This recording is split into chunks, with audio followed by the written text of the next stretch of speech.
మొన్న నేను సరదాగా ఒక దివాళీ ఇంటర్వ్యూకెళ్తే, సరదాగా ఆ యాంకర్ నాకు అడిగారు, "మీ నెక్స్ట్ ప్లాన్స్ ఏంటి?" నేను మామూలుగా సరదాగా చెప్పాను, నెక్స్ట్ సన్యాస్ అని. ఇట్లా జోక్‌లో చెప్తే నేను సన్యాస్ తీసుకుంటున్నాను అని.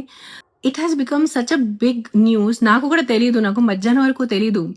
మధ్యాహ్నం చాలా మంది నాతో షేర్ చేశారు. When it reached my friends mothers and they asking what happen to Renu. రేణుకి ఏమైంది? తను బానే ఉందా? Why she taking sanyas at this age?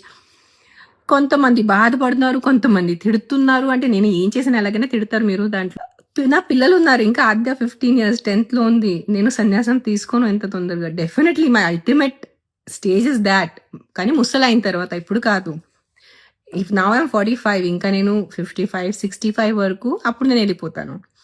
But నాకు నా గాడ్ కన్నా నా పిల్లలు నాకు ఎక్కువ ఇష్టం. అంటే ఎక్కువ ఇంపార్టెంట్. నాకు దేవుడు ముందు పిల్లలు, దాని తర్వాత దేవుడు వస్తారు, దాని తర్వాత నేను. సో ఆ క్రమంలో ఉన్నప్పుడు ఐఎమ్ నాట్ అంత ఇర్రెస్పాన్సిబుల్ తల్లి కాదు నేను చిన్న పిల్లల్ని వదిలేసి వెళ్ళి సన్యాసం తీసుకుంటాం.